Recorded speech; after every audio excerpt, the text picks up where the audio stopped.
Arman პარასკევს სასწორზე დადექი და ილიასა და ჩარლზ ოლივეირას ორთაბრძოლა დაასვია. რა მოლოდინები გქონდა? შენი აზრით, ჩარლზ ოლივეირას შეეძლო თუ არა მეტიმეტოქეობა გაეწია ηλია თოფურიასთვის? თუ გავითვალისწინებთ იმ ფაქტს, რომ თქვენ შესანიშნავი ორთაბრძოლა გამართეთ. მე ვფიქრობდი, რომ თოფურია მას მესამე რაუნდში დააფინიშებდა. მეგონა თოფურია არ იჩქარებდა. პირიქით, თავის დროს გამონახავდა, რადგან ის დგომში ძალიან თავდაჯერებულია, მაგრამ როგორც აღმოჩნდა, ჩარლზ ოლივეირას ნიკაპი ძალიან სუსტია. ის უკვე ბევრმა დააგდო ძირს, მხოლოდ დაცვაში თამაშობს და თან მოხუცია უკვე.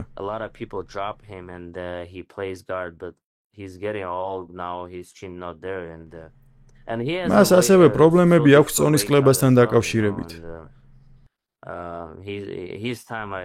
ალბათ მისი დრო უკვე წავიდა. სტილისტურად თუ შევხედავთ, ილია თოფურია მისთვის ცუდი ოპონენტია, რადგან მისი პარტერში გადაყვანისთვის საჭირო ჭიდაობის უნარები არ აქვს. ფეხზე დგომში კი უბრალოდ არ მესმის, როგორ აპირებ თოფურიას დამარცხებას. ამას დამატებული მას წიხლებიც არ უარგა. გამწევი წიხლები ნორმალური აქვს, თავიდან ამით კარგად დაიწყო, თუმცა შემდეგ დარტყმებს აცილებს და ილიას მისსავე თამაში კრივში ხვება. არ ვიცი რატომ. პირდაპირ დარტყმებზე უნდა ემუშავა, დისტანცია დაეცვა, თუ მასთან ახლოს აღმოჩნდებოდა, უკან უნდა დაეხია.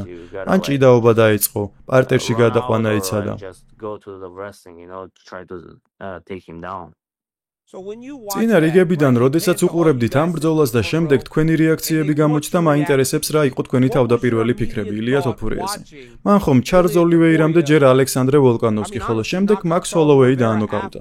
მოახდინა თუ არა შთაბეჭდილება შენზე ილიას გამოსვლა?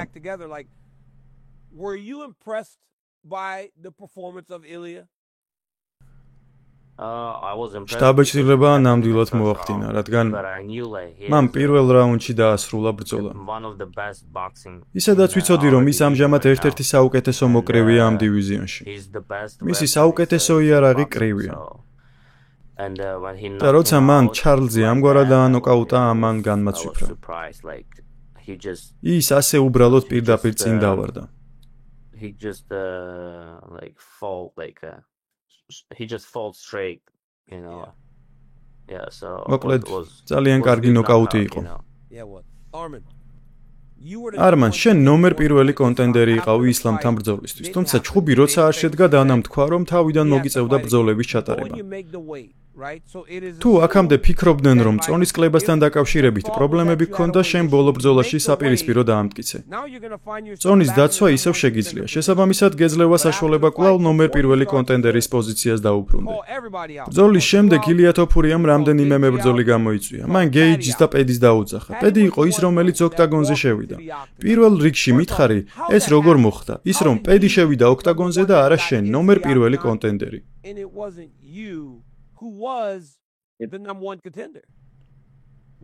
ეს ჯოროგანის შეცდომა იყო. ჯოროგანმა მოიწვია ის? ჯოროგანმა დაუძახა. ჯოროგანის შეცდომა იყო, პედის სახელი საერთოდ არ უნდა ეხსენებინა. ოქტაგონზე არ უნდა მოეწვია. პედის ოქტაგონზე მან დაუძახა. თავიდან ამან გამაკვირვა, თუმცა შემდეგ დანამ თქვა, რომ ასე არ შეიძლებოდა და იმედია ის ტიტულისთვის არ იბრძოლებს. განაწყენებული იყავი, როცა პედი პიმბლეტს უყურებდი, რადგან ცოტა რთულია მსგავსი სურათის დავიწყება, არა? ხალხმა, რადგან პედი პიმბლეტი და ილია თოფურია ერთად იხილეს, ისინი შესაბამისად შემდეგ ბრძოლას მათ შორის მოელიან. ამის შემხედვარე ალბათ გააცნობიერებდი, რომ ხალხის მოლოდინების შესაცვლელად დიდი ბრძოლა მოგიწევს. თუ გავითვალისწინებთ იმ ფაქტს, რომ საჩემპიონო შესაძლებლობას პედი პიმბლეტზე მეტად იმსახურებ. გაგაბრაზა თუ არა ამ ფაქტმა?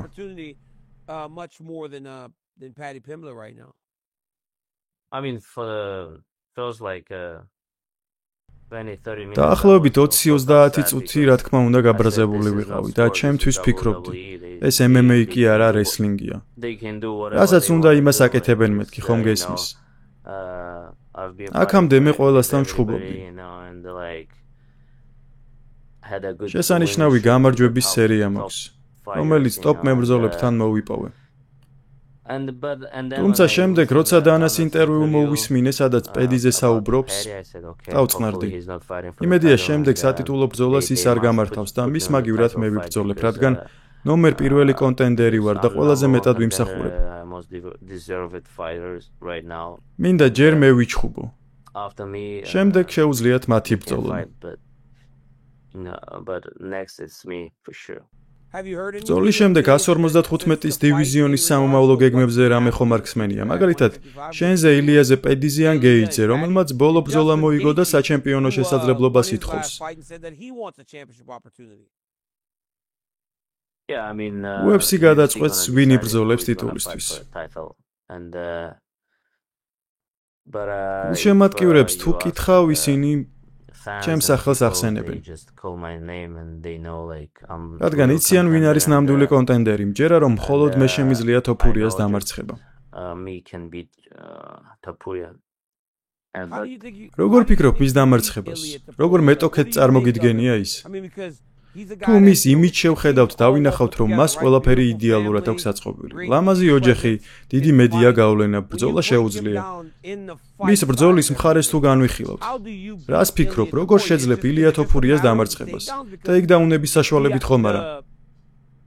რადგან როგორც ამბობენ, მისი საბაზისო სტილი ჭიდაობა და გრეპლინგი იყო. კრივი კი გზა და გზა განავითარა.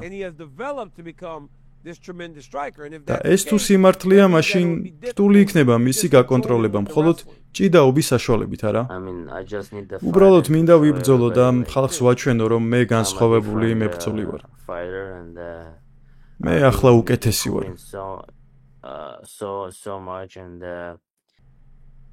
ჩემი ბოლო ბრძოლიდან 1 წელზე მეტია გასული. უბრალოდ მოუთმენლად ველი ოქტაგონზე გავიდე და ვაჩვენო ყველას თუ ვინ არის არმან ცარუკიანი და რატომ ვარ ნომერ პირველი კონტენდერი.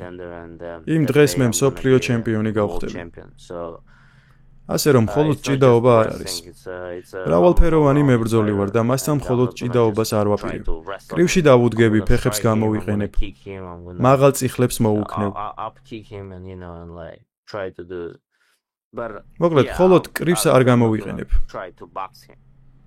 ნამდვილ MMA ბრძოლას გავუმართავ. ვიჭიდავებ, უშს მოვუქნევ, ფეხებსაც გამოვიყენებ. კლინჩში მუშაობას ვანახებ, ხომ გესმის? მის პირველ ბრძოლას უყურე, სადაც ცოტა ჭიდაობდა. ძალიან მალე დაიღალა. ჩემნაირ მოჭიდავეს, რომელიც თავისუფალ ჭიდაობას კარგად ფლობს, ჯერ არ შეხვედრია. ის მხოლოდ, რა ქვია, ბრიუს მიჩელი? ბრაის მიჩელი. ო, ბრაის მიჩელი. ის 145-ში ყველაზე ცუდი მებრძოლია და მან მოახერხა ილიას მიწაზე გადაყვანა მარტივი პოზიციიდან. ცალი ფეხის აღებაც კი მოახერხა.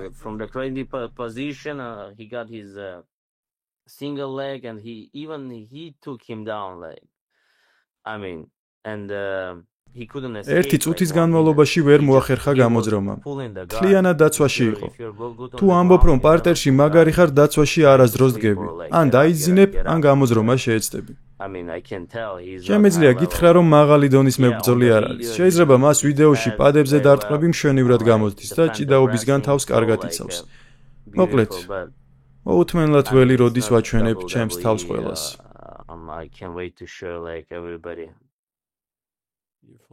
ხუმარა ხარ. ამბობ, რომ ბრაის მიჩელი ყველაზე ცუდი მებრძოლია 145-ში? ნამდვილად არის. მის ბრძოლებს უყურე? ვუყურე. მის წიხლებს თუ უყურე?